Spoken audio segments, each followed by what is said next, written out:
నేనంటే అంత ఇష్టం లేకపోతే నా గొంతు పిసికి చంపేసి దాంతో కులకచ్చుగా ఎందుకు ఇంత క్షోభ పెడుతున్నారు?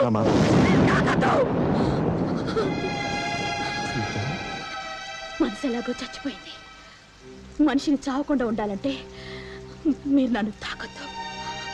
ఇప్పుడే కాదు, నేను బ్రతికుండగా ఈ జన్మలో మీరు నన్ను తాకడానికి వీల్లేదు. కోపంలో నువ్వేం మాట్లాడుతున్నావు?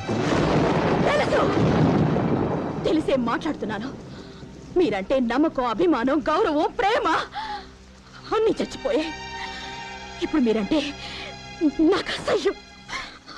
సీత, పరాయి స్త్రీని తాకిన చేతులతో నన్ను తాకితే ఒంటి మీద కిరసనాలు పోసుకుని తగలు పడిపోతాను.